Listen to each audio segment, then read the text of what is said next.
Terry and Ken, can you refresh my memory? What are we supposed to do about the election? Have that first? Minutes from the last meeting.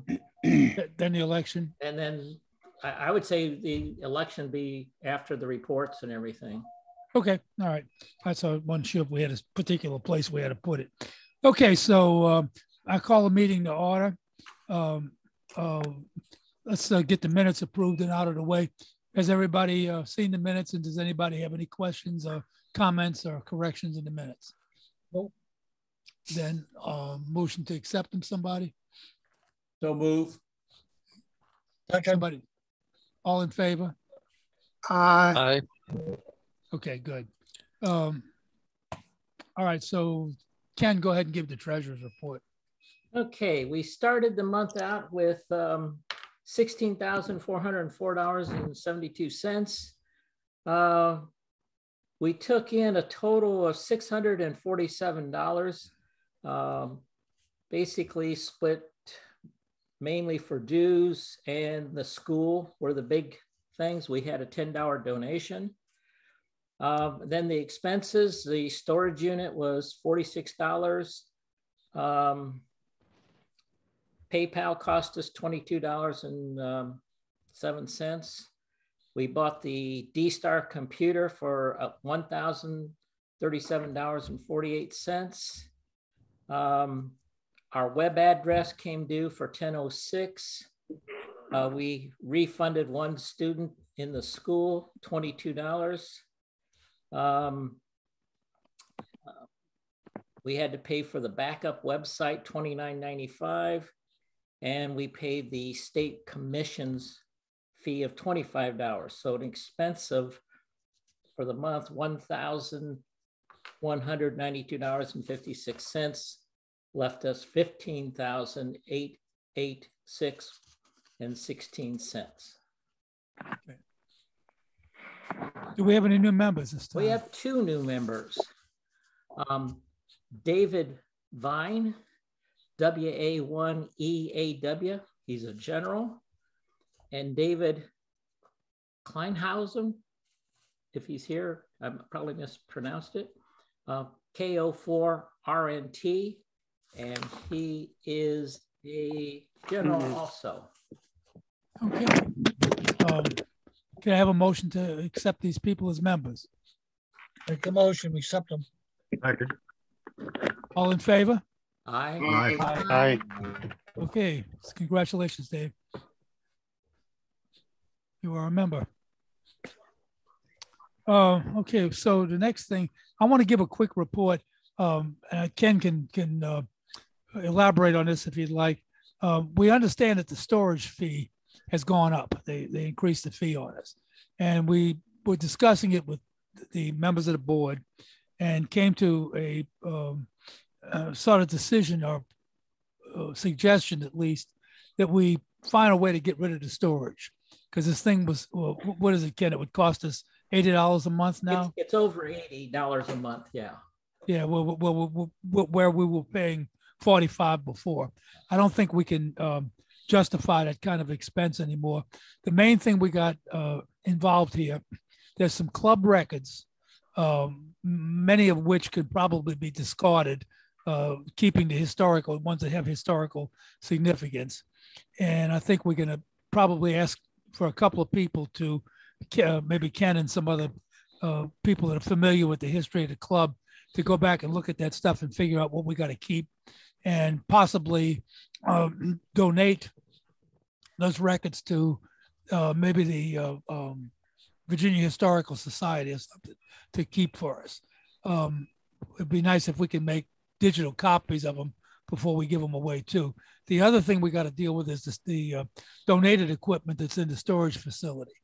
To the best of my knowledge, there's only a few items in there that are worth anything to anybody. There's an ICOM 7300 that we were thought we were keeping as a spare for the remote station, but then somebody brought up the fact that particular model of ICOM doesn't have 2 meters on it, or 440, so it probably wouldn't work as the radio for the remote station. If we did have to press it into service, we'd lose those extra bands. So I'm thinking we need to get rid of what's in there. A lot of what's in there is junk. It may not be junk to somebody who's want to experiment or build and stuff, but you know, the bulk of it is not going to be up to date with technology. So I'd like to either get suggestions or some kind of an idea what the membership would like to do. Do we want to hold a garage sale and just get rid of the stuff? Or do we, you know, is there anybody interested in any of what's in there that you just want to come by and look at it or something? What I'm thinking we could do would be to open the locker up on a Saturday morning and let anybody who's interested, you know, come by in a 2-hour window maybe and get whatever they want out of it. And then the rest of it, if we have to, we can send it to the landfill. So, you know, I guess. I personally wouldn't want to send anything to the landfill. I mean, it's electronic stuff. It should be all recycled. You shouldn't throw it in the junk pile. I'll keep quiet about that, but I got my opinion on that too. Well, there's a monthly thing, isn't it, Ken, to do it once a month? Yeah, there's several places that do it at least once a month in Henrico County for the most part.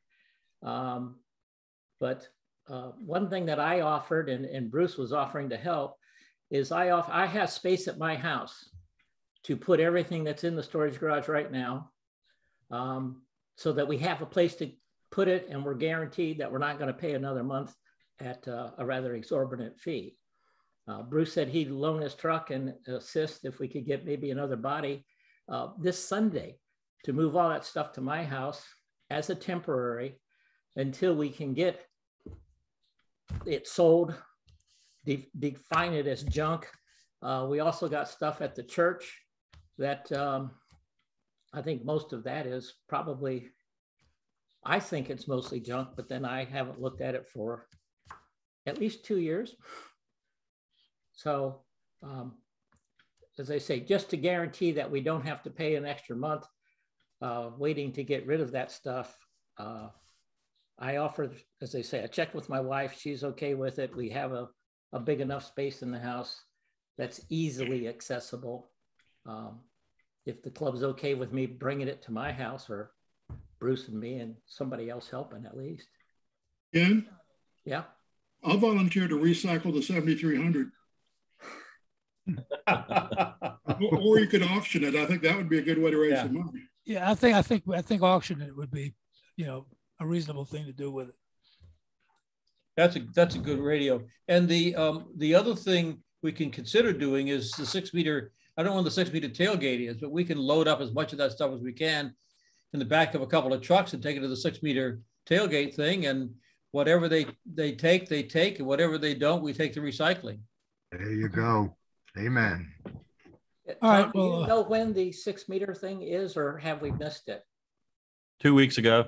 Or 2 weeks ago. Okay. no, September 11th. It was a month ago. Okay. Yeah, I think the next one's in April or something like that. It's usually fall and spring. Well, we can if Ken wants to keep it at his place, we can keep it there, and then make sure in April we get a couple of 3 trucks and take it over there and see what we do. Oh, we got a list out too, don't we, of everything that's in there? So if somebody wants to, you know, is interested in anything, look at the list and just, you know, make an offer or whatever you want to do. I think storage place expire. I think we ought to look at what's in the cabinet at church and decide what we need for the school.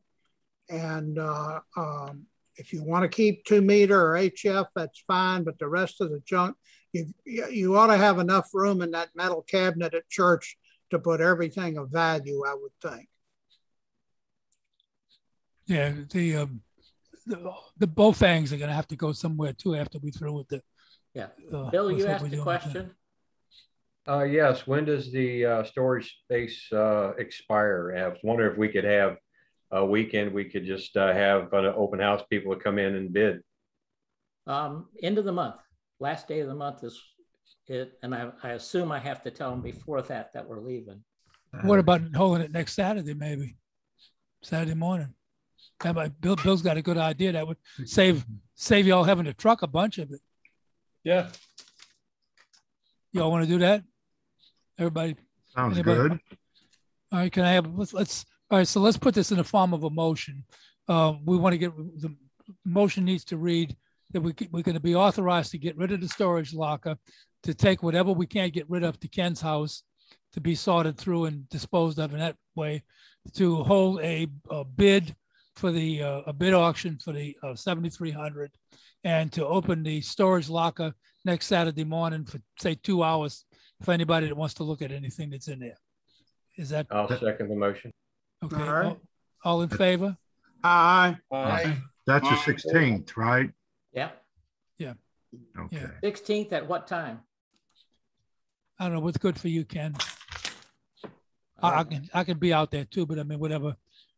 You want to do it from 10 to 12? Or 9 Yeah, to 12? 10 to 12 sounds good. 10 to 12. Okay. Yeah, that's good. I was also thinking that like a first come, first serve type of thing, because somebody's not going to give up their entire day, but you know, coming late and stuff is going to be a problem. So I don't know. Are you going to make everybody wait till the end to do the bidding? No, we're not bidding on the stuff that's in the locker other than the 7,300. I think we do the 7,300 bid by mail or by email or something, rather than try to do it next Saturday. But everything else in the locker, you know, we can put up next Saturday. If you want it, you get it. Sounds like a good plan to me. Okay, then let's plan on doing that. Ken, Bruce will talk about the arrangements or whatever we got to do to have everything open. I should be available too to come sit out there with it. Okay. We said 10 to 12, right? 10 to 10 to 12. 12. Yeah. And can you send an email out as to the address of the locker? And Yeah, we need to do that. Well, that's a secret. We can't tell you that. Thank you. You can't find your way there. You can't have it. That's right. We also need to let Rats and the Power Tank Club know about it too. Right. If they got anybody that wants to come. Who's Okay. going to do that? Who's going to do that? Who's got all the email addresses? I have an Well, email that very always good. is. Bill, do you all have a list of the Rats people? Because I could send you the email and you could, you or Judy or whoever could forward it. Raymond KN4OJB, the secretary, does. Okay, well, I could say I'm a member of that, so I could go ahead and send it directly to him. You can just email that to board@rats.net, and then everybody on the board will get it. All right. What about Powhatan? Anybody in Powhatan can get the information to them? I could forward it to Jim KK4IUH, and he can make sure everybody gets. Okay, I'll send the email out then. All right, good. We got that problem Real quick, taken care of. just so that everybody has a chance here. I can give you the address of it. It's on Midlothian Turnpike. It's public storage, and the address is 10755. You might want to mention too, it's set back from the road. It's set You'll back see from a the sign. road. There's a little sign up at the front that says public storage. And it is, let's see, you have to be going from, and it's up, let's see. Going from west to east. It's on the you gotta go west to Chesterfield east because side. it's on that side and you can't cross Midlothian. And it is after Arby's. So it's in the block after Arby's before you get to the hospital there. And you go up a driveway between the mattress place and the car stereo place. Yeah. And at the end of that driveway, make a left and go around the left side of the building. And that's where our locker is. John, I'll send an email with the address to our membership. Okay. Thank you. with respect to the 7,300, will that auction be for club members or for anybody? Anybody who wants it. No, I was going to say it was given to the club. It'd be kind of nice to let the club members have first Yeah, shot. I think we'll give the club members first shot at it. I agree. Thank you. Okay. Well, I'm glad we got that taken care of. All right, reports. Who's got reports tonight? Bruce, you got anything to report?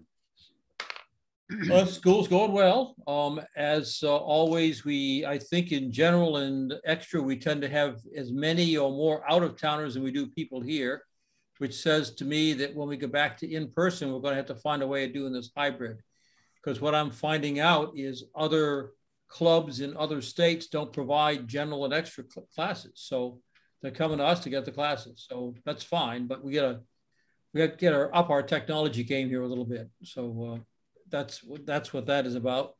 And well, in that case, why don't you and Tom get together and figure out what we need to put in that classroom up there, what equipment we need to keep on site over there, and maybe we can scrounge up enough equipment to not have to carry stuff back and forth. That'd be a good idea. Yeah. Okay. The other educational thing is Monday we're doing first of our classes at the middle school, preparing the students for the space station contact. This is a very high-tech activity in which we have the kids poke holes in cups, put strings through, tie them on, and talk to each other with paper cups. So, it's interesting how you can use that to let them learn how you communicate. So that'll be our first one. And then the next Tuesday, we'll be doing one in which we use HT. So it's kind of we're beginning to move on the space station contact stuff. And those are my two reports. Did you say it's this Monday? Yes. I thought it was a holiday. Columbus Day, but apparently they don't celebrate that anymore. Well, it's also, my phone says it's Columbus Day, and then just below it says it's Indigenous Peoples Day. So right, make your choice. Right. But the school is open, as far as we know. Okay. I've got one other thing. I had two people who are running for the Roanoke Division Director send me, actually to the PO box, information about them running, and I copied it, and it's out on our website for anybody who wants to see. As I say, they sent it to the club, so I posted it to our website. Okay. So everybody can take a look at it out there. Yeah. What about we have a report from the computer about the computer we bought for the D-Star station. Is Win here? I'm not seeing Win. Oh, I see he's. Hello, Win, are you there? There he is. I am here. Do you have any update for us on that computer that we bought for the repeater station? Update is it was installed and it's working great. It solved their problem, so we're in good shape. Okay, great. Thank you. Yep. Thanks to Jim Bates for doing the programming on that. It took some skill, but he got it done, and it's really solved our connectivity problem completely. Great. That's good to hear. Thanks to the club for supporting that. Okay. Well, glad to see that it's working. Thank you. Okay. Any other reports tonight?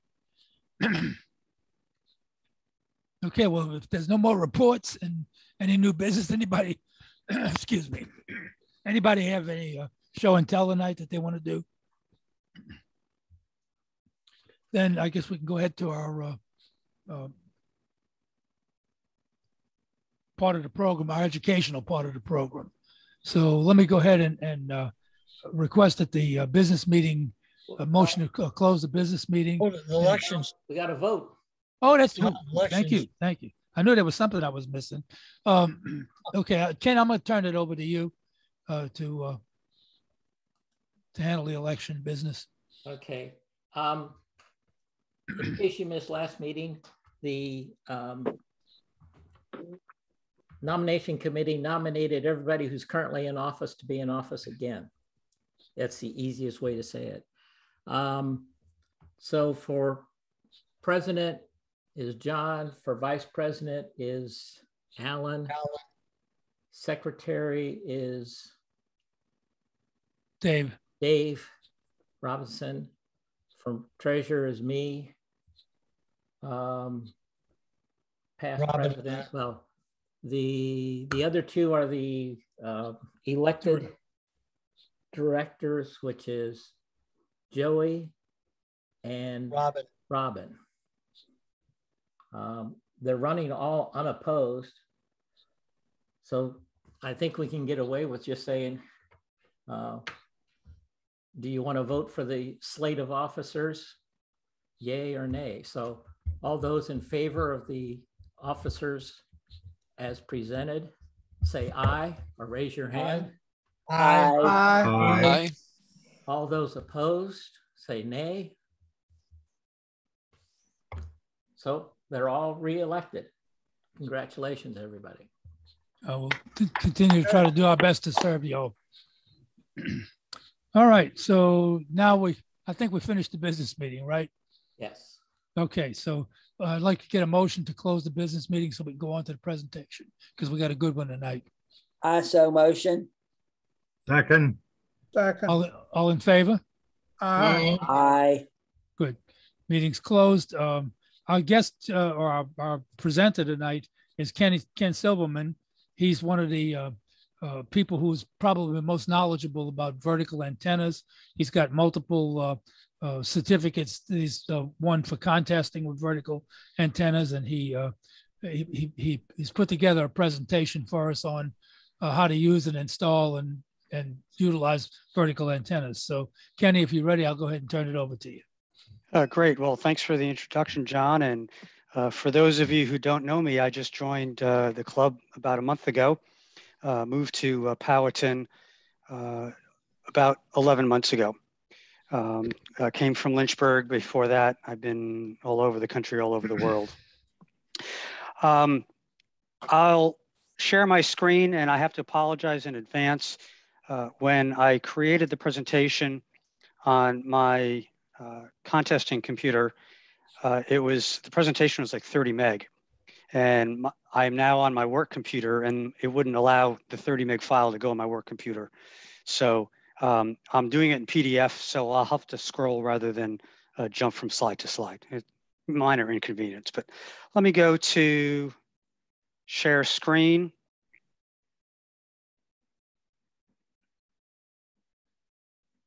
And let me know if you can see the screen. Yes. Yeah. Yes. Okay. Are you seeing your own pictures off to the side? And do I have to do something with that? Yes. Yes. Off to the side. Okay. Anyway, we're going to talk tonight about vertical antennas,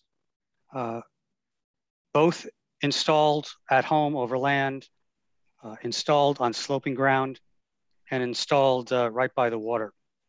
I got involved in de-expeditions, mostly contest expeditions, back in the mid 90s, but it wasn't until 1997 when I decided to put together a 5-member team for the ARL DXCW contest from Jamaica. At that time in 1997, Jamaica really wasn't on the air, so we made a lot of people happy. What you're seeing here right now on the cover slide is one of the years, I don't know if it was 97 or 98, with the verticals right by the ocean.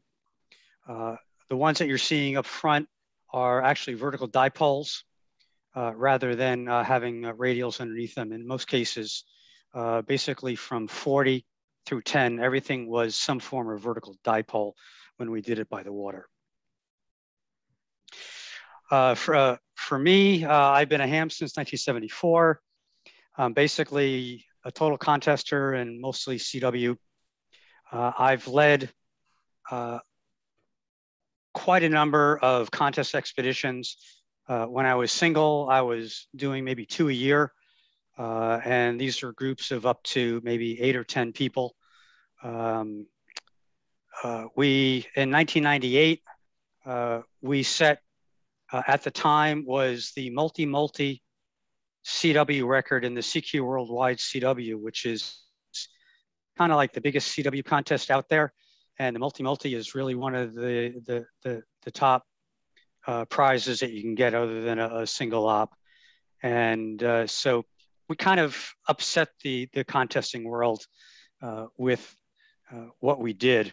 To give you an idea, I think that year we probably had maybe 36 vertical elements, and we had a couple Yagis for when we were beaming over land. But prior to that, a bunch of Finns or Finnish people had went down to, was it not Aruba, but Curacao, and they sent down literally 3 or 4 shipping containers. They sent down 100-foot towers. They had 4x4 on 40 meters. They had Yagis, like a 3 or 4 element rotatable 80-meter Yagi. And we cleaned their clock with these antennas that we actually were holding just in our hands. And so they were kind of stunned by that. We had named our team in 1998 as Team Vertical, and myself and N6PT are the founders and leaders of it. And over the years, I've literally installed hundreds of verticals. From me operating overseas, I will go basically through North and South America first. I've been to Mexico a number of times, to Bahamas. My call sign there was C6 Alpha Tango Alpha. I've been there at least 8 times. Jamaica at least a dozen times. A lot of times these were multi-ops where we'd operate from 6Y0A, 6Y2A, 6Y4A. This was all back in the late 90s, early 2000s. Also was part of a team to Desecheo, one of the last legal teams out there. Been to Turks and Caicos about 4 times. Operated from Venezuela a dozen times. In Europe, I was licensed in Belgium, Netherlands, Portugal, Geneva, Fiji, India, and Korea. So been all over. I enjoy traveling overseas. Currently at my station here, I am setting up my station for domestic contesting, meaning being allowed on the East Coast, as well as out on the West Coast of the States. And I really don't care about Europe and stuff like that. Right now, I operate what's called SO2R, single op 2 radios. There are 2 radios, 1 in each ear.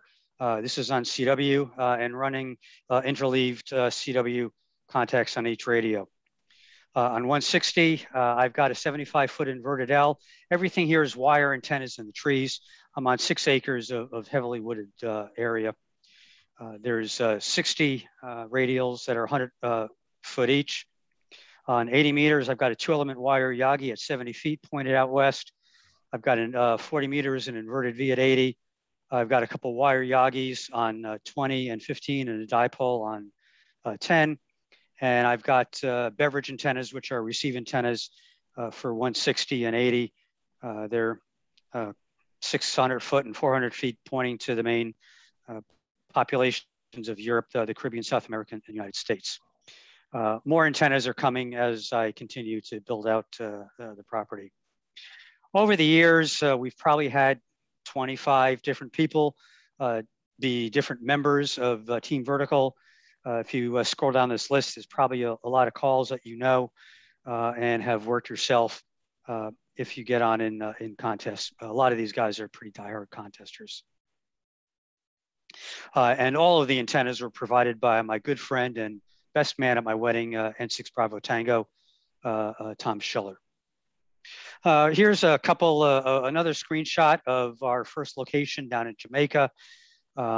You've got some 10-meter vertical dipoles here, and this was an array just of 2 elements at the time.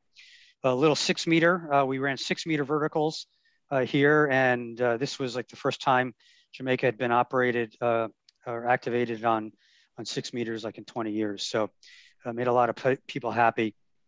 Right in front of you, this taller one, this is a vertical dipole on 40 meters. These are, we call them T-bars. They're basically loading on each end. This is the top and the bottom, and a little bit of linear loading up front. But you can see there's antennas all over the place. We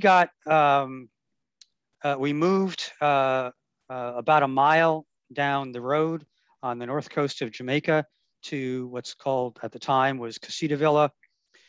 It was a slightly elevated location. These rocks, the cliff is about 15 feet high, and it allowed us to space things out. It was a nicer villa and just was better for overall large groups. Here's a couple of multi-band verticals we set up in the ocean at the time. They were right at the edge of the ocean, but as you know, swells, tropical storms come by and kind of started taking out the verticals. We actually lost the use of the Casita Villa, and we ended up losing our deposit about 6 weeks before one of the CQ Worldwide contests. And I switched gears really quickly, and in 6 weeks, I moved us over to the Bahamas, and we stayed there for quite a number of years. That the Bahamas at the time of the low sunspot cycle was great because 10 and 15 meters really wasn't so much of an issue. Really working from the Bahamas into the States is very difficult on 10 and 15. So we've been here, and you can see here's one little peninsula that was sticking out into the ocean. Was there a question? Nope. Did not take break yet. Been on troubleshooting all time. Promise you be solved after I get modem tomorrow. Can people mute themselves? Ebert, can you mute? Everybody, if you're not asking a question, please mute. Yep. Thank you much. I'm going to start off with this particular graph by K9 LA, really well-known propagation guy. And we're going to talk about vertical versus horizontal polarization. There, I think, is some information out there that has just been carried over the years that one is better than the other. But ultimately, I'll cut to the chase. It really is having the gain at the right takeoff angles, regardless of the polarization. If you can get the gain that you want at the takeoff angles that are supporting the path, using a vertical, you use a vertical. If not, you use a horizontal antenna. What this slide is showing you is, in this particular case, you've got a horizontal Yagi, and this is a single hop example where the radio wave goes up into the atmosphere. It actually excites these two waves. I am not a scientist, so I can't dig too deep into these, but it excites what's known as the O wave and the X wave. They create two different paths through the ionosphere, and they both come out after they've made their transit. So the receiving end, if it's a vertical or a horizontal, will get both. So if you've got the gain at the right takeoff angle for a vertical, the vertical is going to be stronger, and same thing with a horizontal antenna. Again, the propagation mode of what you start on one antenna doesn't have to be matched on the other antenna to be effective. It's the gain at the takeoff angle that you need. And we'll talk more about takeoff angles in a little bit. Most people think of antenna performance in terms of skywave, and that's true. That's the takeoff angle that you're trying to do when we were talking about, and it's really based on what ionospheric layer you're trying to communicate off of, whether it's the D, E, or F layer, and you're skipping off the ionosphere.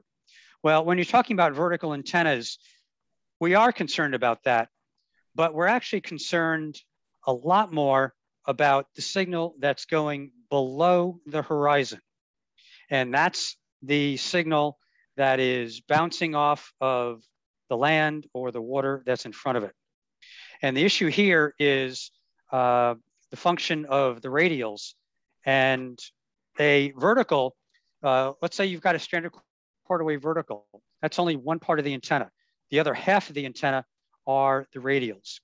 And you have to have the current return you have to have the signal when it starts hitting down towards the Earth. You have to have signal coming back on your radials to complete your antenna. If you have too few radials, you're going to have a lot of signal lost in the ground, and therefore lower performance, especially on transmit. So we're going to be talking a lot about low angle, below the horizon signals here when we talk about verticals. Over land, we mentioned land doesn't reflect signals very well. Many of you have probably heard that working over salt water is really great. Really what's happening there is it is the signals that are going down towards the Earth at very low angles. You know, they're coming off the vertical, bouncing off of the salt water, then going back up again. And that's where you're getting gain, because a lot of those, the signal that's coming off, when it gets reflected off the salt water, there you get an additive effect, and you get more gain out off on the horizon. So radials are the other half of the antenna. Very important to have radials. And we'll talk about size, length, and overall performance of radials in a minute. In general, radial density is more important than length. And radials do not always have to be a quarter wavelength. And I'm going to show you some interesting data that says there are times you don't want to have quarter wavelength radials. You want them actually shorter. And the reason for that, and there's data that was done by N6LF, another guy you've maybe read in QST and so forth, that's done a lot of testing of antennas and verticals himself, where he did a lot of empirical testing, where he started off with a quarter wave radial, started off with 4 quarter wave radials, and he found that there was loss. And meaning that the overall signal strength, when he measured it out a couple wavelengths, was a lot less than he thought it was going to be. Well, what was happening, and I'll show you the graph in a minute, but in effect, what was happening when you only have a limited number of radials, and actually the number was less than 24. When you have less than 24 radials, you want those radials shorter than a quarter wavelength, because you actually lose efficiency. What happens is, when you have a limited number of radials that are quarter wavelength, or any length, it doesn't matter. But when you have a very low density of only a couple of radials, what happens is, you can see off on the right, is the radials become effectively longer. So rather than being a quarter wave here and a quarter wave up, where you're hopefully getting this nice balanced, they're not balanced antennas, but for all intents and purposes, you're getting the nice balanced antennas. What happens is you've got your vertical down here, which is a quarter wave vertical. And with the radials being longer than a quarter wave, you effectively create an off-center fed dipole. What happens then is you don't have equal currents going into the two halves. You actually have more current going into the long portion. Now, if you have more current going into the radials in this particular case, you have more current that ends up into the ground, meaning you have more loss of the antenna, more loss of the signal into the ground. So that's really what's happening, is you create an off-center fed dipole due to the effective increase in length of the radials. Here's the data. I know there's a lot of busy stuff, and I try to highlight. Basically, he gave results for 4, 8, 16, and 32 radials for lengths of 33 feet, which is a quarter wave length. And he found that really what you needed to do was reduce those radials down to 21 feet. And let's take a look at the 16 foot. And I'm sorry, that actually was the transition point. I forgot, it wasn't the 24 radial point. But here at 16 radials, if you let me start off at the beginning. I apologize. If you only had 4, you actually had a 3 dB loss compared to if you had 16 radials, and that's all based on the the 21 versus 33 feet. And you can see what's happening here. If you've got the 33-foot vertical radials, your impedances start really high. When you're at 90 ohms, if any of you guys know anything about vertical design, a well-designed vertical should be about 30 ohms. So when you're above 40 or 50 ohms, you actually have a lot of loss going on. And when you're up at 90 ohms, you've really got a lot of loss. And that's really what's happening when you've got your 4 radials. You see that with the 8 radials. And then you can see when you get down to the 16 and 32, you start getting down to the point where these 33-foot radials, the quarter wavelength, are performing the way they are. And the antenna is getting into the point where it naturally wants to be, which is in the 30, 35 ohm range. You can see if you had the 21-foot vertical radials, if you only had 4, you're starting at 50 ohms, which is still a little bit high. But as you went to 8 and 16 and 32, you can see, again, you're getting close to where the antenna wants to perform. And you can see that going out. But basically, the delta between 4 radials and 16 radials, when you're looking between 21 foot and 33 foot, is about 3 dB. So you're losing 3 dB by using quarter wavelength radials versus short 21-foot radials, in this case, which is 40 meters.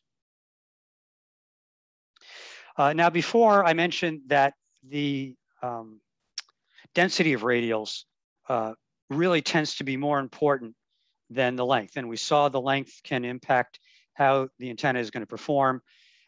This is a modeling exercise. It wasn't based on empirical data, but it's probably reasonably close. But basically what this did, what K3LC did, and I think this was published in QST or maybe one of the antenna compendiums way back when. Here we are again on 40 feet of vertical, 40 meter vertical. And he took for any given wire length, let's say you had a limited budget and you had, in this case, the lowest cases of 125 feet, or you had 500 feet of wire, or you had 8,000 feet of wire. Based on how many feet of wire you put in, what he's calculating here is what is the optimum length of the radials and the optimum number of radials to give you the peak gain. So as you start looking down here, let's take a look at the 250 foot number of wire length. Here, the optimum number of radials was 14, and the optimum length was about 18 feet. And it was actually about a dB and a half. I'm sorry, yeah, about a dB down from parity and about a dB and a half down from an 8,000 foot wire, which gives you what everyone calls the typical number of quintessential radials, which are 120 quarter wavelength radials. And that gives you your peak maximum gain. So it's a really interesting way to look at how you might want to design your radial system based on how much wire you're able to put into your project. When you model vertical antennas, you may have seen this before, that the ground underneath it makes a very big difference on the performance of the antenna. What we're looking here is a computer prediction of a quarter wave 40 meter monopole over various ground conditions. These inner circles are basically over poor ground. Then you get out to moderate ground. This yellowish golden one is average. The dark green is good. Green is good ground, and the lighter green is salt water. And you can see, especially at the lower takeoff angles, basically below 15 degrees or so, the amount of extra gain you get using salt water, having your antennas have the signals going out over the salt water. In modeling verticals, there has been some new things found by N6BT that the computer models aren't giving you accurate data when it comes to vertical antennas. And we're going to go over a number of the testings he did and the results of that to kind of show you what I'm talking about. The modeling software like I said, really just doesn't do justice for vertical antennas. First, we're going to, I think I rearranged some slides, so I apologize, but we're going to get into some tests over sloping ground. And most people probably never thought of putting an antenna on sloping ground, but what N6BT found accidentally was that sloping ground actually enhanced the performance of the vertical. Oh. In this particular case, here he was out in California. You're seeing this nice manicured putting lawn of a golf course that was out on a little peninsula overlooking a beautiful vineyard. And the peninsula drops off to the east and west, off to the left and right and out to the front. You can see the drop off too. But here we can see, here's a vertical right at the edge of the peninsula on the east side. And it's got a nice 45-degree drop off in the near field. Going off on the eastern slope, same thing. It's a nice slope down. And here's the location back on the western antenna. And here's just a better picture of the slope that you're seeing in front of the antenna. Tom set up a transmitter, had a receiver. Actually, no, I apologize. In this particular case, he was using the reverse beacon network. And if you're not familiar with the reverse beacon network, there's actually a large network of receivers that are all over the world that are on basically all of the HF bands, and they monitor the CW and digital signals, which they can easily convert into intelligence. They haven't done so for SSB yet, but they can read a Morse code signal, they can read an RTTY signal, and the reverse beacon network reports the signal level that that station is hearing you at. So it's really a wonderful tool to do A/B testing between different antennas. That you transmit on one, you move a few kc and transmit on the next antenna, and then within a couple seconds, you can tell the difference between the two. It's not as instantaneous, and yeah, there may be some fading, but you do this long enough, you start to realize that you transmit on antenna A, and it might be 3 dB stronger than antenna B. On a consistent basis. And you can then say, okay, yes, I know antenna A for this particular project works better. So basically what he was finding out was at the center of the peninsula, where he wasn't seeing any of the sloping ground on either side, he wasn't getting spotted by anybody in the Caribbean or in Japan. When he moved the antenna to the eastern slope, he was always getting spotted by Caribbean stations, but he was never getting spotted by Japanese stations. And he's in California, remember, so one would think that he should still be able to get into Japan reasonably well, regardless of what the ground was in front of him. But over flat land, the vertical just wasn't doing it. When he moved the antenna to the western slope, he was always getting spotted by the JA stations, but never by the Caribbean stations. So he realized the sloping land had to be causing a change in the signal and the performance of the antenna. So he went on and he started doing more work and started developing his testing for takeoff angles. First, he started off with a balloon, but the balloons were too, they moved around too much and you couldn't get a lot of control over it. So he quickly changed to drones. And what he ended up doing was hanging a rope, and down here is a small Elecraft signal oscillator and a mostly vertical antenna coming out of it. So that's what he used for his vertical antenna, was he would transmit on here and listen on the verticals and take a look at what the difference was. In this particular case, he was testing over flat and poor soil. Oh, this got corrupted, I apologize. What is circled here is a quarter wave vertical. And this the first two columns are modeled. So this is modeling. The first one is over good ground, and it's saying over good ground, the maximum takeoff angle of a vertical should be 24 degrees. Saying over average ground, it should be 28 degrees. So that's what the model says. What he was finding out was in real life in his testing that over good ground, the takeoff angle was 8 degrees. So much lower than what the model says is of 24 degrees. And when it was over poor ground, the takeoff angle, the maximum takeoff angle was at 17 degrees. So in both cases, the data from the models was not correct in telling you where your maximum signal was. It's actually lower than what the model says.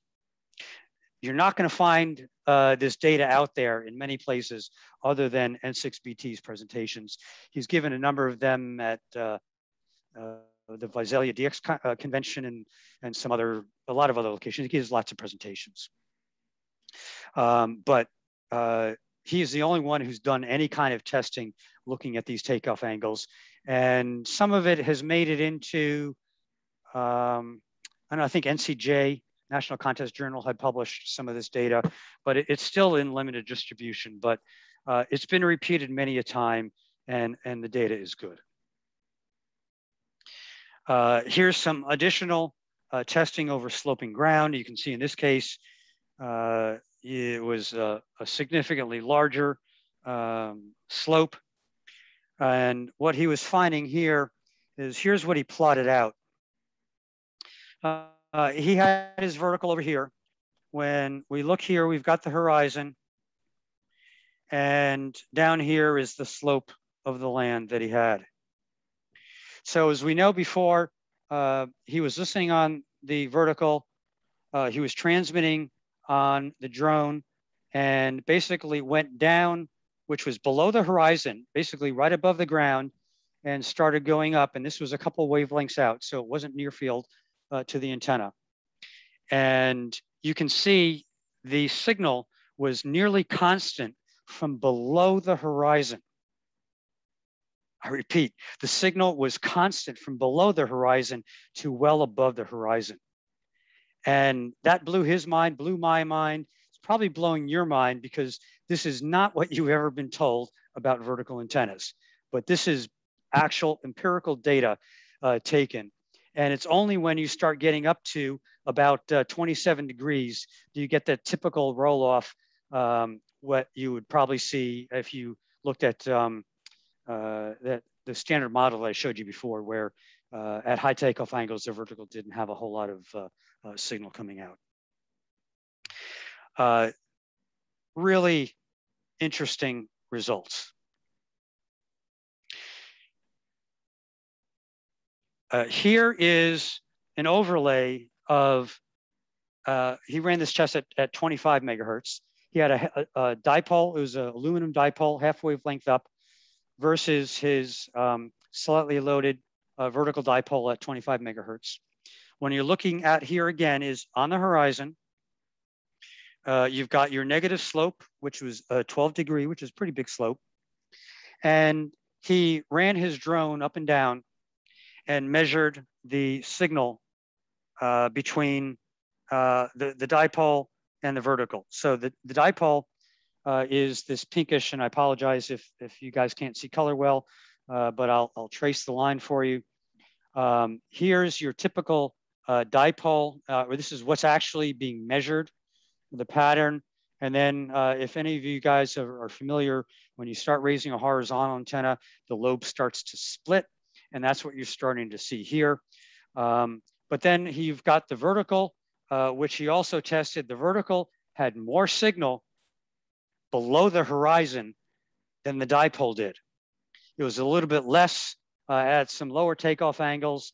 And of course, in the null, the vertical was performing better, but that's kind of to be expected when you've got an antenna in a null.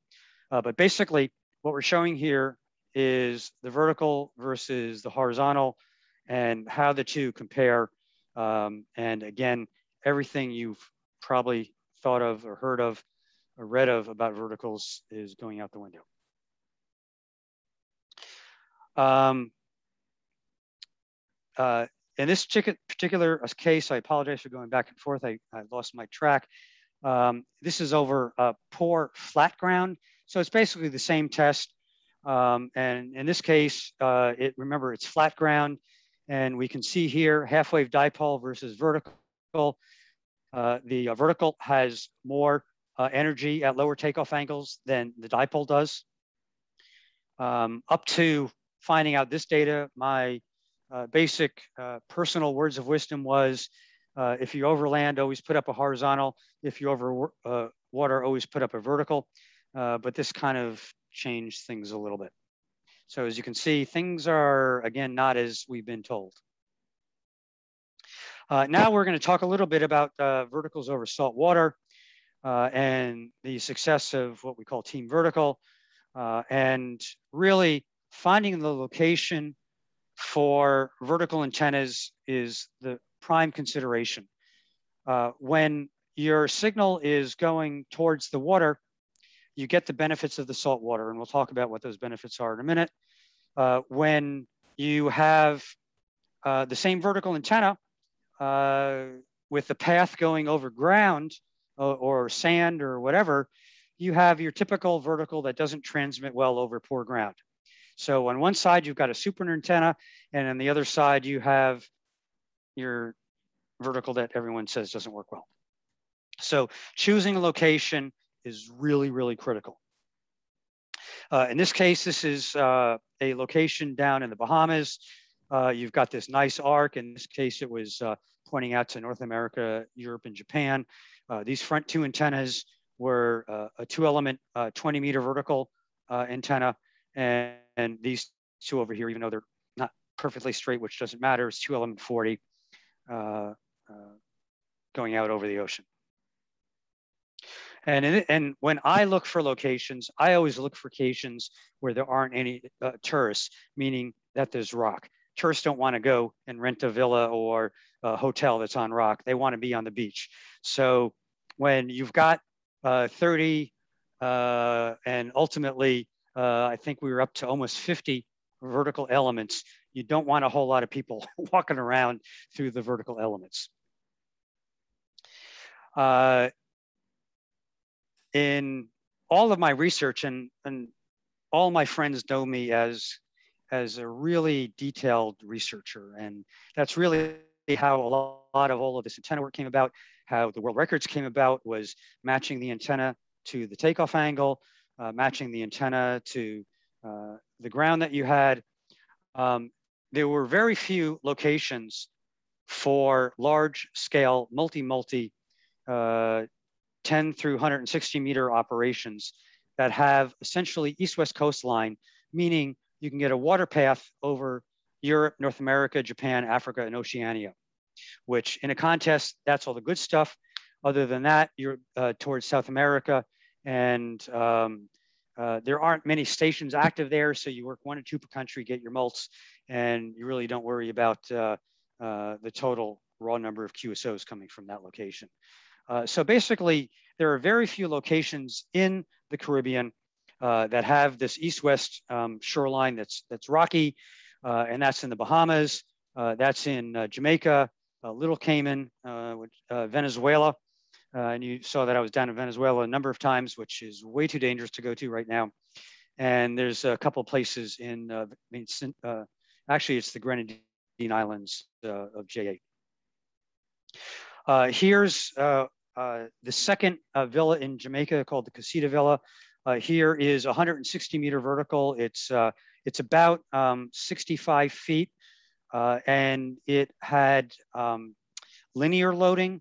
There were wires here that you can't see to effectively increase the length of it. It wasn't a coil at the bottom, it was linear loaded. And there were 2 radials above the ocean, about 15 feet above the ocean. And this peninsula was about 100 feet out in the ocean. You couldn't find a better place other than putting the vertical in the water for a 160 meter vertical. Here's another 160 meter vertical. I really like 160. I was one of the chief 160 guys during the multi operations. And here's, remember, if any of you guys know Tom, N6BT, he started a company called Force 12 Antennas. And he really came out with a lot of really innovative Yagis and now innovative vertical antennas. And in this case, we wanted to get rid of the linear loading. And this is really bizarre, but it modeled okay and it performed just as good. Where you've got a vertical section here. You've got a slightly vertical wire section going up here. Then on the upper deck, you had the top end of the vertical. And the reason why we did this is that the wind was too high and we couldn't raise the 160 either down here on this little peninsula or up on the deck. There was just too much wind. So we ended up having to split it, and we modeled it, and it actually worked well. And we did wonderfully well on the tests we did. Now let's talk about saltwater conductivity, because everyone thinks that it's magic. And let's discuss what saltwater does for your vertical antenna. Saltwater reflects vertical polarization very well, meaning whatever's going below the horizon gets reflected back up and can go anything from at the horizon to well above the horizon. But all of that energy that's getting reflected down is now joining with the energy that's going up above the horizon that you normally would expect, and you get this combined effect and therefore more gain. So you want that reflection going on. Just to show, but what is not happening is there is no conductivity through the salt water. A lot of people think that, oh, you throw a radial into the salt water and there's a lot of electricity, because most people think that salt water is a pretty good conductor and that's all you need. You don't need radials. That can't be farther from the truth. And let's take a look at the numbers here. Talking about saltwater conductivity. Copper is 10 million times more conductive than salt water. Salt water, as we were talking, reflects vertical polarized signals. Doesn't reflect horizontal polarized signals, but just vertical polarized signals. But it's a poor conductor. So if you're using the water as part of your vertical systems, or any of your radials touch the water, you're actually going to lose signal. People who have built vertical antennas are probably familiar with what's called skin depth over land. And that's the distance that the RF signal will transmit through the dirt and be able to hit the radials and give you that return current that you're looking for. Basically, the same thing is happening in salt water, that there is a skin depth. At 1 megahertz, it's 10 inches. And at 20 megahertz, the skin depth is only 2 inches. Meaning if you throw a radial out or a couple radials, or even a lot of radials, that they're all submerged more than a foot underwater, which is going to be typical, that you're getting almost no current return. The only current return you're getting is through the radial, which may be a couple of feet that's out of the water. So you're not getting what you need to out of the antenna if you're using salt water as part of the return path. Basically, this is showing what's happening is that, yes, you can get some current return on the water surface, but it still isn't what equals copper. And if you go anything below, you've got almost no current flowing there. Now, let's talk about elevated radials. Elevated radials are not touching the ground whatsoever. And there is a lot of data out there, empirical data, which says if you install 4 elevated radials that are a certain height above ground, I think it was 1/8 wavelength, that they're almost as efficient as 120 buried radials that are considered the gold standard. So when we built and designed all of our antennas, if you think about going on a de-expedition, time is really important. So you hit the ground, and you want to get on the air as quick as possible.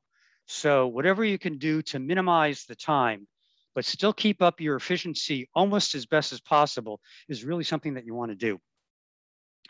So when we started using our vertical dipoles or some form of them, we were always using elevated radials, and quite often we were using tubing elevated radials because you didn't need any end supports.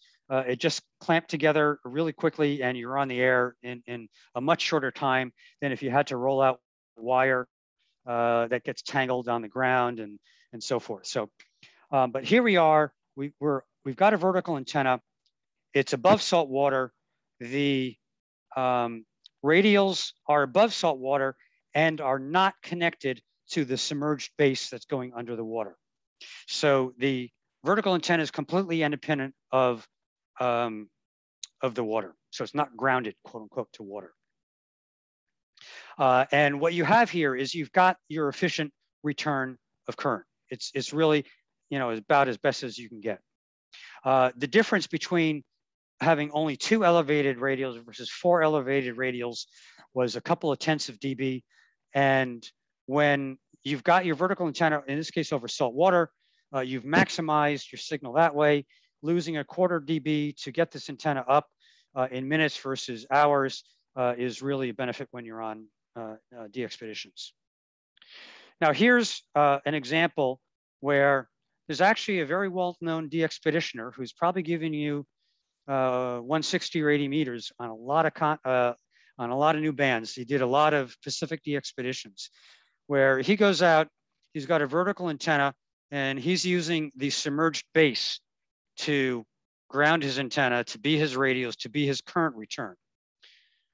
Well, we've shown you from data, and we've got more empirical data showing you that you're losing anywhere between 7 and 12 dB by only using the water as your current return. The only thing here that is having current return is that bit of radial that's out of the water, or in this case, the pole, which is he's grounding. That's where his the ground side of his coax is going to this this base. It's submerged. Remember, the skin depth is only a couple of inches. He's not getting much current at all going to the submerged base to provide his current return.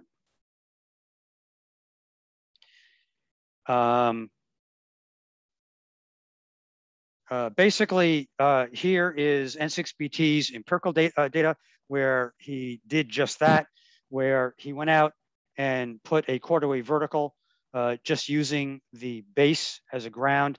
And we're talking 2-inch diameter tubing. So there's a fair lot of surface area, which is what you would want if you're going to use something that is really not well recommended.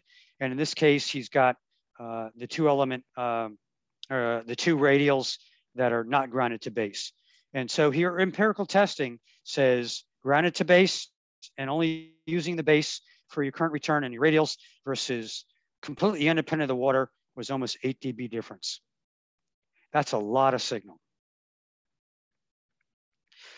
Same thing he did with just using the grounded. And here he was just using 1 radial. The 1 radial contacting the water was down 12 dB compared to, we'll call it the reference antenna of 2 elevated radials not grounded to water.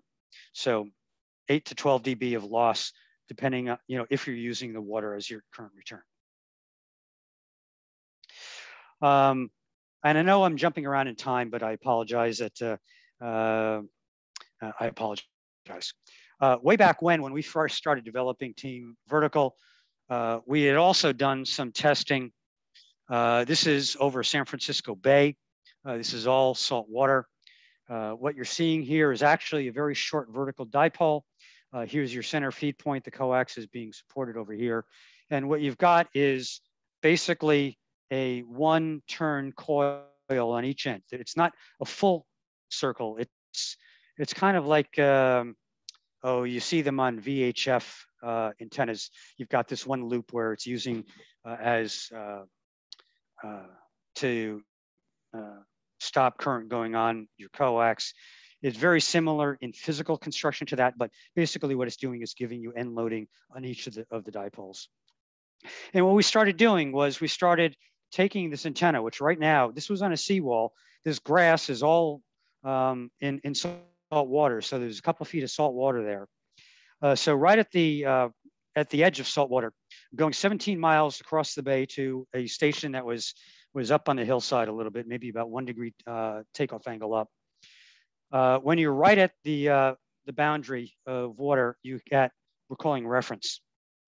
As you moved close to a quarter wavelength back, you got 3 dB gain in signal. We never heard of any data like that. Again, really brand new data back in the late 90s.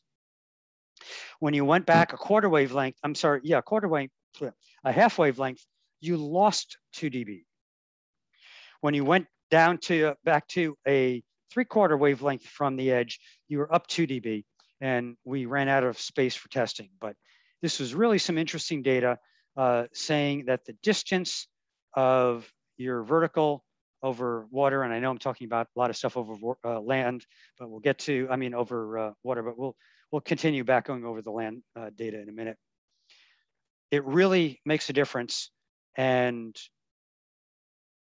I'll tell you, I had a lot of people who were on the expedition saying, oh, we love this data, you know, tell us how to use it. And in the end, I told them, always put your antenna right out at the front of the land water boundary, and I'll tell you why in a minute, and I've got a description. Here's 1998, which was the year that we set our first world record for CQ Worldwide Multi-Multi. This is that year that we blew everybody away, that the Finnish people were just awestruck. And here are our Qso totals using just vertical antennas. We had over 1,100 Qsos on 160, 86 countries. And again, since then, country counts have continued to go up, but at the time it was still pretty breaking. We had DXCC on 5 bands in 48 hours. And you can just see just huge amount of Qsos on CW, just using vertical antennas. Here's a sandy beach. Hold on a second. Killian, it's there. Here we are at a sandy beach, and we're talking about the saltwater boundary. A lot of people say, well, can I put the vertical on the beach, up on the sand? Well, what do you have below you? You've got sand. And the actual saltwater table is inches to feet, depending on how high you are up on the banks of the sand. So it really isn't a good distance, because at this point, you could be 30, 40 feet away from the salt water, meaning you don't have the reflection going on that you need to get the performance that you're looking for out of a vertical over salt water.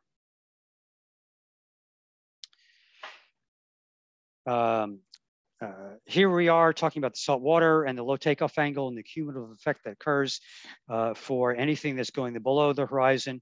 You've got the reflection coming up, and this gives you your additive value.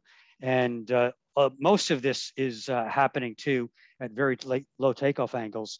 And if any of you guys have looked at propagation for DX signals, most of your DX, especially when you're talking Europe, Oceania, other side of the world kind of stuff, is very low takeoff angles. So that's where you need a lot of signal, which is either a high horizontal antenna or a really efficient vertical antenna. Takeoff angles are really important, as we were just talking about, to figuring out what is the right kind of antenna that you need. Here are some takeoff angles, which are published by the ARRL. In this case, this was on 80 meters from Jamaica to Europe. Statistical takeoff angles. So you've got a big clump here between 11 and 13 degree takeoff angle. Basically, the 12 degree is at about 11% of the time. You know, so you're up at about 25% of the time. Most of your angles are just coming in this little window. So knowing where these takeoff angles are really important. As I mentioned, you need to know and put the gain where your takeoff angles are. That was one of the first things we talked about, is you have to have the gain at the takeoff angles you need in order to maximize your signal. So why did I choose 80 meters as an example from Jamaica to Europe? Well, even at home, getting up an efficient 80 meter antenna can be difficult, let alone doing so on a DXpedition. But remember, we're team vertical. So here's some interesting data that we have overlaid modeled takeoff angles versus the actual empirical takeoff angles, which is the measured data that ARL gives out. Let's take a look here at a 100-foot dipole, which is the pink, and it's this lower graph, or this lower plot line here. Most people will consider a 100-foot dipole on 80 meters to be a pretty good antenna, and most people who have one on the East Coast get out really well. Now, let's take a look at this, the black one. This is a 200-foot high 3-element Yagi, and that's this black line up here, which is a really good antenna. Well, there aren't many people on around here, probably nobody in the club, unless you've operated from W3LPL or K3ZO, have ever had an antenna that is that high that can give you the performance that you want on 80 meters. So let's take a look at what vertical antennas will do. Here is a 2-element vertical over good soil, pretty good middle of the road performance. But then when you get it over salt water, when that path is over salt water, you've got this red plot line up here. So 2 elements over salt water are beating a 200-foot high 3-element Yagi at signals below 5 degrees, which are a lot of signals coming in from DX. So that's the what the magic is of verticals, and especially the magic of verticals over salt water on low bands. Same thing basically is happening on 10 meters. Here we are in 10 meters. The signals are even lower takeoff angles. Basically, everything's below 17 degrees. The black line that you're seeing, this double hop, is the typical plot for a 60-foot high 4-element Yagi. Again, considered a pretty good antenna. In this case, here is basically a 4-element vertical. It's basically 2 vertical elements that are, it's a 2-element vertical, quarter wave spacing, in phase with another 2-element that's spaced about 5 wavelengths apart. These are very high gain antennas, and we had one right at Europe. We wanted the QSOs, and you can see the red line basically either equaled or in most cases beat, especially at these low takeoff angles where you've got 25% of your signals coming, maybe 30% of your signals coming below 3-degree takeoff angle from Europe, that we were always beating a really good antenna on 10 meters. Let's just skip through these others because it's really just reinforcing the same points. When I first started doing testing on one of my trips down to Venezuela, when we were looking for a new spot down there, I went down with a handheld receiver that could hear SSB and CW, had a true vertical antenna, not just a ferrite core where you didn't know what the polarization was, but we had a true vertical antenna.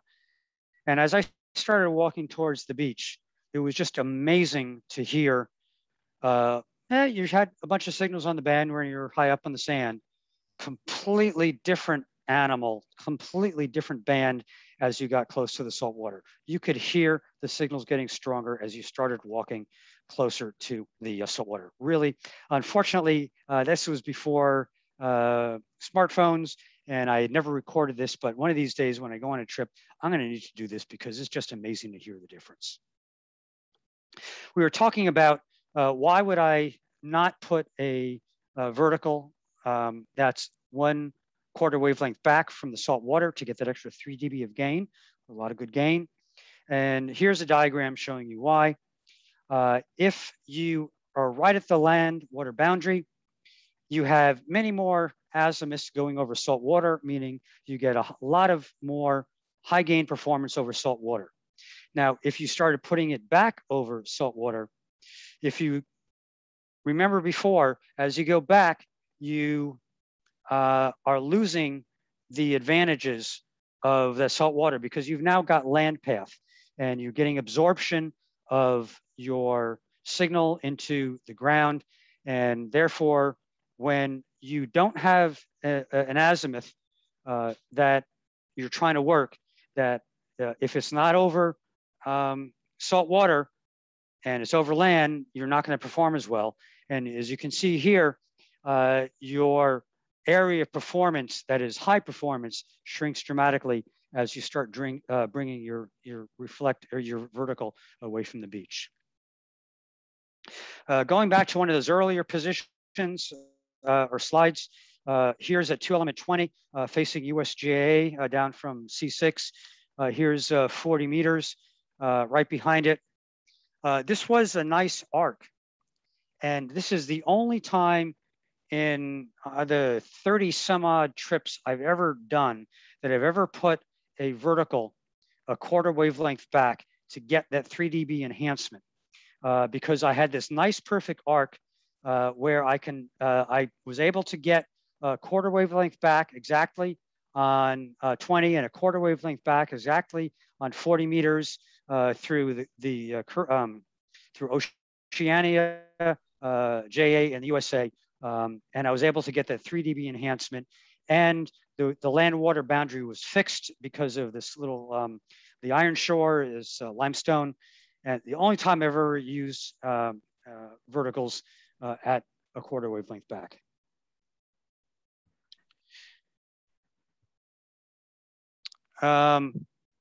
We talked about this enough, and I think that I'm just going to skip over a few more slides. I know I've been going about an hour. Now, if you start taking all of these ideas that we talked about and start pulling them together.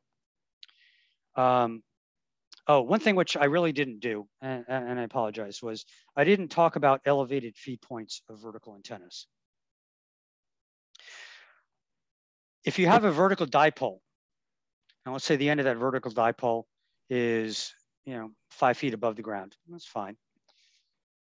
As you start raising the feed point of that vertical dipole, the lobe of that vertical compresses, meaning you're actually squeaking out a little bit more gain, taking it out of the high angles and putting it into the lower angles. You're actually getting a little bit of gain by raising the feed point of the vertical.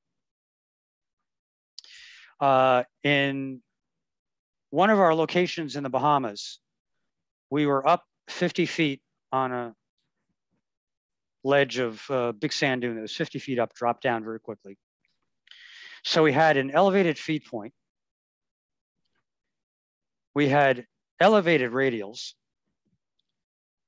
We had everything going across over the sea to all the target areas, which was Europe, Northern Africa, United States, Japan, Oceania. Basically, that was the best of, plus it was sloping land right in front of you. So we had this sloping land plus salt water plus elevated feed, basically a quarter wavelength from the water.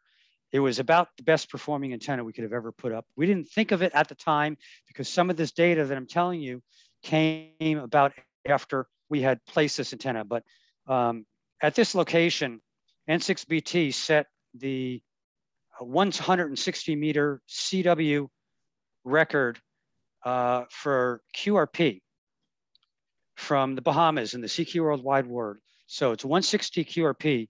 And he worked from the Bahamas, he worked a VK6 on the far side of Australia, which is basically almost the antipode, with 5 watts, and he made that contact. The only way he did that was all of these things coming together.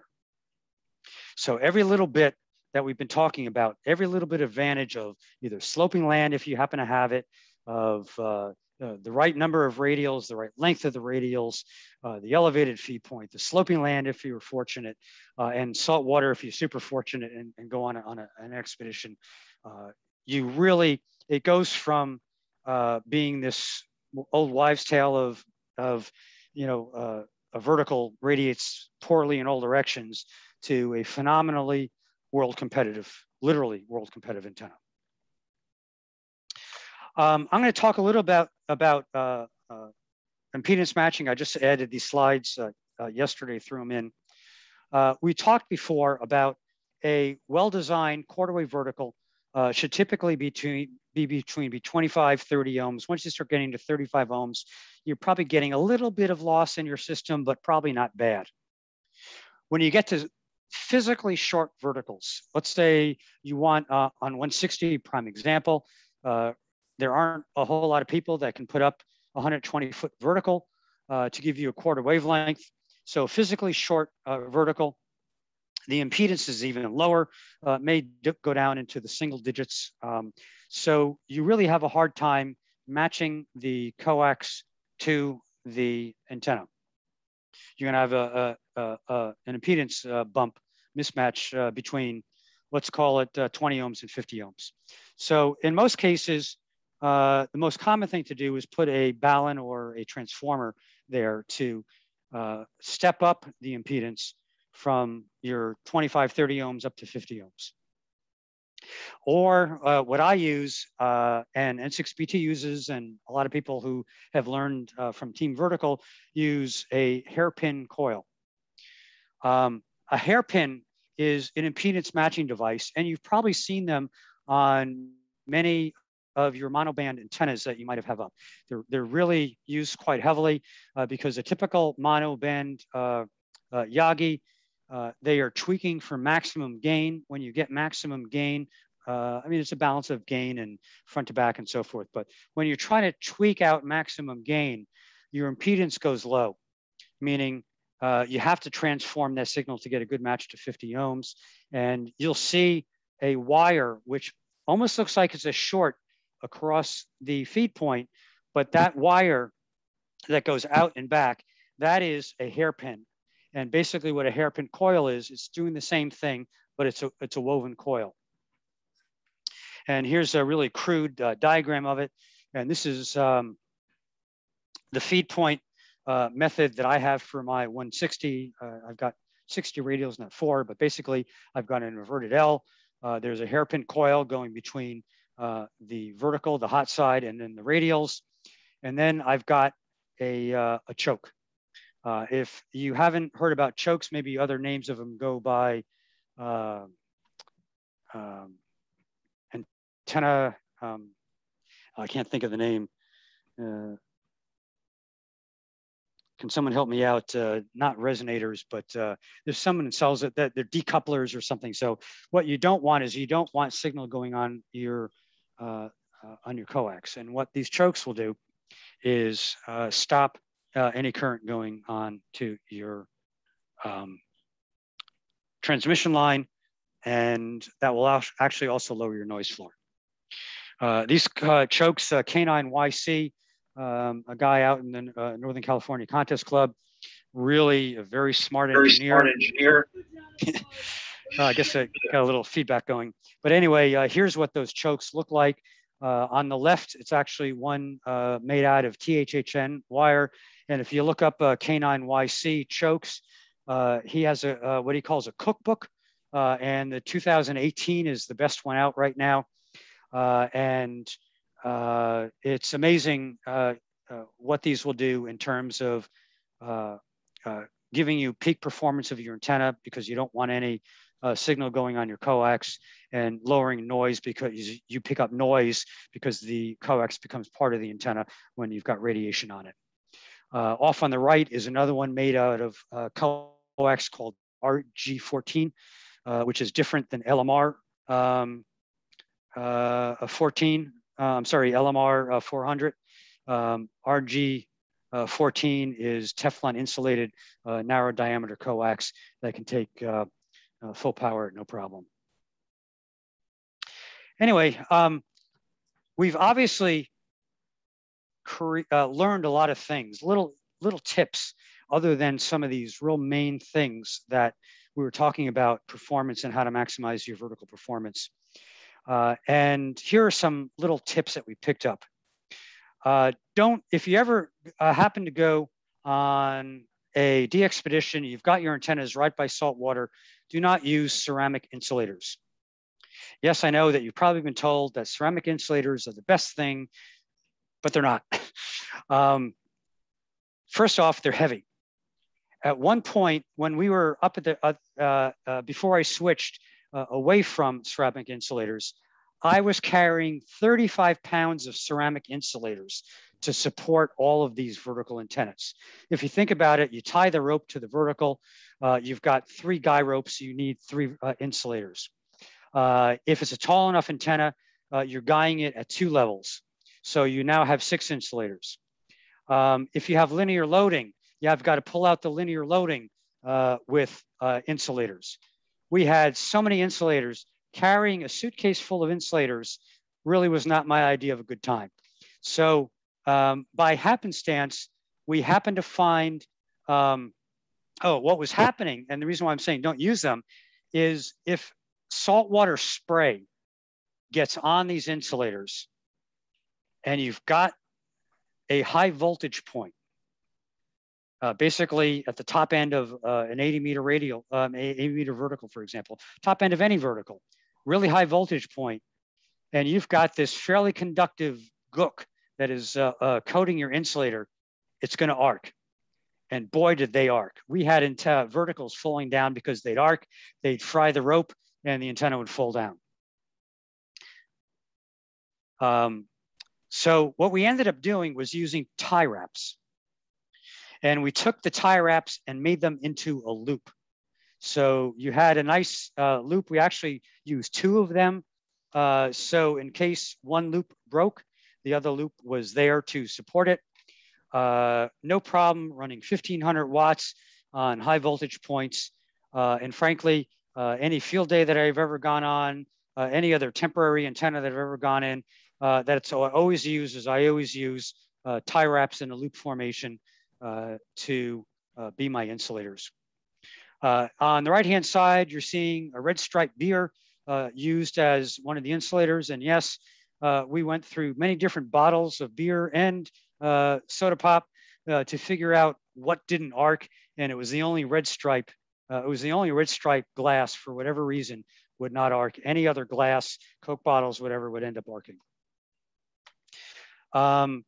If you ever are fortunate to go on an expedition and you want to bring some sturdier antennas other than a wire antenna, all of our aluminum, which all of our verticals are made out of, were cut to 48-inch lengths and fit inside a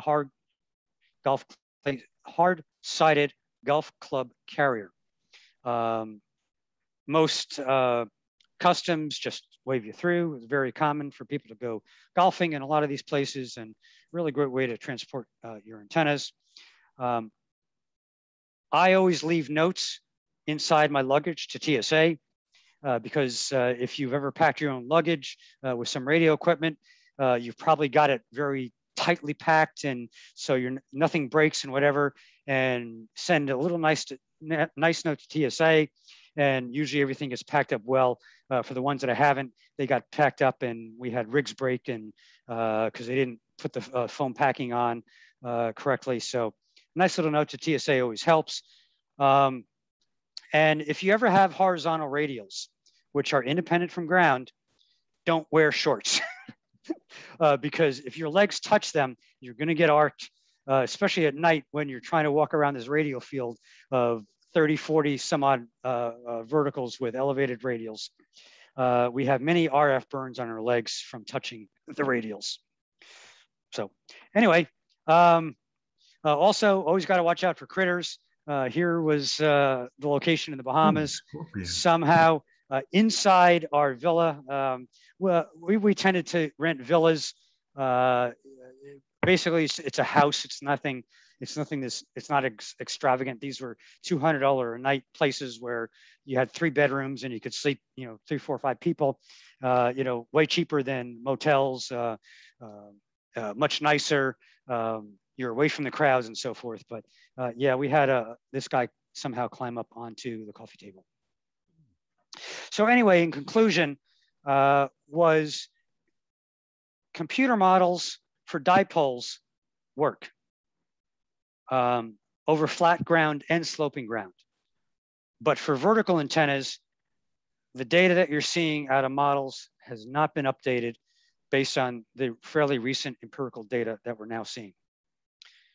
A ground mounted vertical with a quarter wavelength, with only a short number of quarter wavelength radials, could be down 5 to 7 dB based on its asymmetrical forming with the current being in the radials, and you're losing energy into the ground. The sloping ground enhances the energy from the vertical antennas. The peak signal strength also follows the slope. And I'll do a little sidebar in a minute.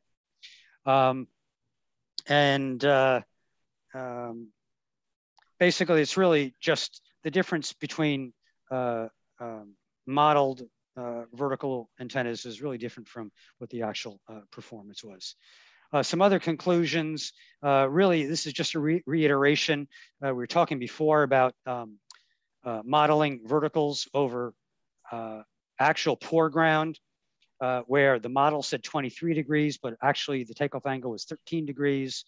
When you were over good ground, the model said the maximum takeoff angle was 20 degrees, but it was really 8 degrees. Vertical antennas adjacent or over salt water have a really efficient reflecting surface and creates this one large transmit lobe over the salt water, which gives you phenomenal signal strength. We've talked about the slope, and I think Tom had worked out this little number that basically said the maximum signal strengths at peaks for dipole and a vertical are close, but the maximum difference is about 1.5 dB over sloping ground. So again, not much advantage from the dipole over the vertical.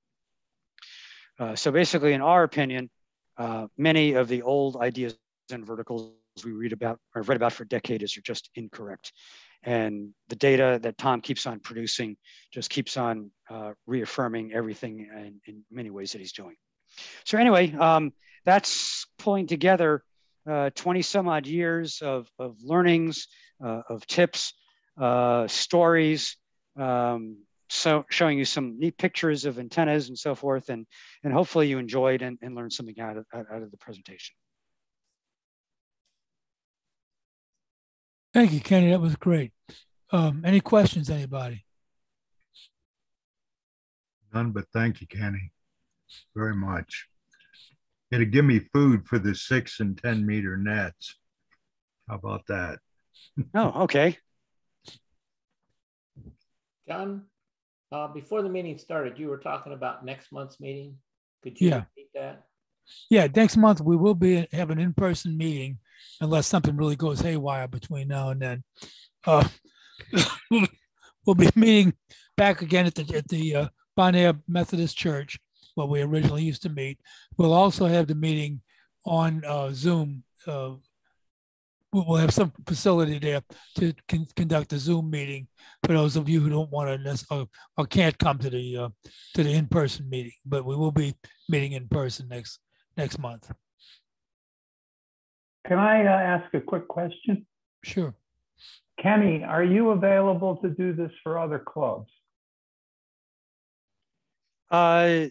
Yes. If they're big enough. If they're big enough. And or they're personal to me. Sure. But yeah, it's a possibility. I gave the first version of this particular presentation was given to the Rappahannock Club. And it just happened that I met somebody on the air, we became friends, and he asked and I gave.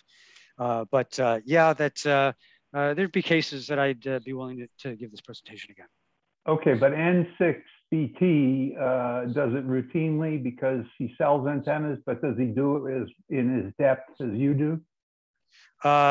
He has 2 or 3 many times of slides, talks even faster than me, and